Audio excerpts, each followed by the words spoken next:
நன்றி இங்கே போகிறேன். Thank you so much. நன்றி நன்றி. இங்கே போகிறேன். பாருங்க இது ஷால் நீங்கள் சேர்ந்து இது பாருங்க. ரெடி. தேங்க்யூ நன்றி. தேங்க்ஸ். Accident so much.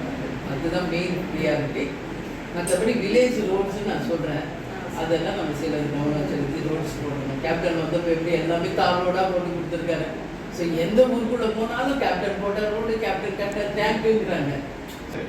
உங்களுக்கு கூட மெயினாக எனக்கு பிரிட்ஜில் லைட்டு, வேறு எங்கெல்லாம் மெயின் இடத்துல வந்து லைட்ஸ் இல்லையோ அது கொஞ்சம் எனக்கு கவனத்துக்கு கொண்டாங்க. நேற்று கூட ஒரு இடத்துல ஆக்ஸ் அதிகாரிகள் நான் கூப்பிட்டு பேசிக்கிட்டாங்க. நான் வந்து உங்கள் லிமிட்டுக்குள்ளே எந்த நேஷ்னல் ஹைவேஸ் வருது, நம்ம அது என்ன செய்யணும்ன்றது சொன்னீங்கன்னா நானும் உங்களுக்கு ஹெல்ப் பண்ணுறேன். அதுக்கு சொல்கிறேன். ரொம்ப சந்தோஷம் பார்த்ததில். ஃபஸ்ட்டு வாங்க பக்கத்தில் நின்றுங்க, ஒரு ஃபோட்டோ எடுத்துக்கங்க சார்.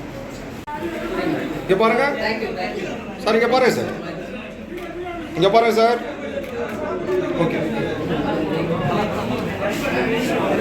கொஞ்ச நேரம்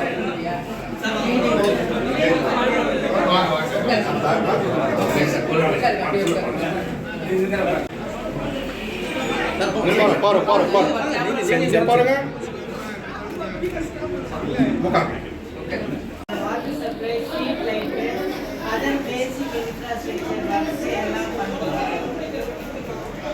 உள்ளாட்சி தேர்தல், அப்புறம் வாட்டர் சப்ளை, குடிநீர் சார்ந்த பணிகள், ரோடு, அத்தியாவசிய பணிகள், அதில் அவசிய பணிகள். எம்எல்ஏ, சிடிசி, எம்பி, லேடு மேடம், நீங்கள் ரெக்கமெண்ட் பண்ணுற ஒர்க்கை வந்து எக்ஸிக்யூட் பண்ணுறது வந்து நேற்று இப்போ 6 நாளில் எல்லாமே இப்போ பார்த்து நிறைய இருக்குது.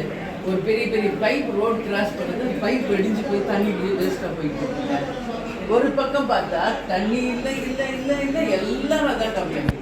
இன்னொரு சைடு அது கிட்னி பாதிக்குது, எங்களுக்கு இந்த வாட்டர் வந்து குடிக்கிற மாதிரி இல்லை. இது நிறைய கம்ப்ளைண்ட் இருக்குது. ஸோ நான் ஒன்றை கொடுத்தாங்க, அது டிமோடு. அது நாங்கள் வந்துட்டு ஒன்று எம்பி இல்லைன்னா இப்போ என்எல்சி சிஎஸ்ஆர்லாம் வாங்கி கொடுக்கணும். வேறு ஸ்கீம் புரியுதுங்களா? மக்களுக்கு தான் வந்து நம்ம என்எல்சி பாதிப்புக்கான வில்லேஜ் ஆமாங்க.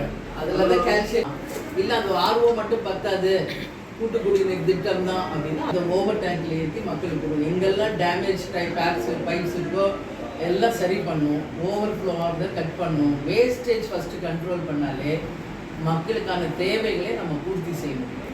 ஸோ இதை எங்கள் ஆளுங்க இருக்காங்க, அவங்கள வச்சு நான் ஆய்வு பண்ணுவேன் எங்கெல்லாம் இருக்குது. அது வந்து உங்கள் கவனத்துக்கு கொண்டு வரும். உடனே நீங்களும் 2 பேர் இணைஞ்சு ஒர்க் பண்ணால் தான் அது சரியாக ஒர்க் பண்ண முடியும். ஆமாம், ஏன்னா கோஆப்ரேஷன் மக்களுக்காக தான் எல்லாருமே. ஸோ ஆட்சியாளர்களும் அதிகாரிகளும் இணைஞ்சால் தான் அது வந்து கரெக்டாக பண்ண முடியும். ஸோ நாங்கள் 100% வந்து மக்களுக்காக தான் அந்த ஃபண்ட்ஸ் அப்படியே மக்களுக்கு தான் நான் பண்ண போடுறேன். ஸோ நீங்கள் எனக்கு சப்போர்ட் பண்ணி எங்கெங்கே எது நம்ம இம்மீடியட்டாக பண்ண முடியும் எனக்கு சப்போர்ட் பண்ணுங்க. சரிங்களா? கேப்டன் இப்படி வந்து விருத்தாச்சலத்துக்கு என்னெல்லாம் நல்லது பண்ணாலும் பண்ண போடுங்க. அதனால மெயினாக மக்களுக்கு தேவைங்க தண்ணி ஃபஸ்ட்டு, லைட்டு, ரோடுங்க, இதுதான் ஃபஸ்ட்டு கேட்குறாங்க. பஸ் ஸ்டாண்டு, அதே மாதிரி கழிப்பிட வசதிகள் கேட்குறாங்க. இதெல்லாம் நான் பார்த்துட்டேன் ஆய்வில். நெக்ஸ்ட் டைம் எந்தெந்த வில்லேஜ் பர்டிகுலரான்றதே நான் எடுத்துகிட்டு வரேன். அப்போ உங்களை நான் கூப்பிட்டு பேசுவேன். ஸோ இது ஃபஸ்ட்டு டே ஜஸ்ட் ஒரு இன்ட்ரோடக்ஷன் தான் இது. ஸோ எதுவும் நான் விட மாட்டேங்க. நிச்சயம் உங்கள் கவனத்துக்கு நான் கொண்டு வருவேன். நீங்களும் சப்போர்ட் பண்ணுங்கள். நீங்கள் உங்கள் அட்வைஸ், உங்கள் ஒப்பீனியன் கொடுங்க. கண்டிப்பாக அது சேர்ந்து ஒர்க் பண்ணும். ஓகேங்களா? ரொம்ப சந்தோஷம். அதே மாதிரி இந்த பார்க் கமிஷனர். சரி, ஓகே. நான் அவங்களையும் சந்திக்க நேற்று சங்கவி என் கூட தான் வந்தாங்க. கமிஷனர் என் கூடயே தான் இருந்தாங்க, சேர்மேனு. அவங்களும் என் கூட ஆய்வுக்கு கூட்டு போனேன். ஸோ எங்கெங்கே என்னென்ன அடுத்து நம்ம டவுனுக்குள்ளே பண்ணணுன்றது. ஸோ எல்லாருமே சேர்ந்து ஒர்க் பண்ணணும். கண்டிப்பாக சார். Thank you very much. உங்களை எல்லாரையும் பார்த்ததில் ரொம்ப ரொம்ப சந்தோஷம். ரொம்ப சந்தோஷம். சேர்ந்து வாங்க அப்படியே.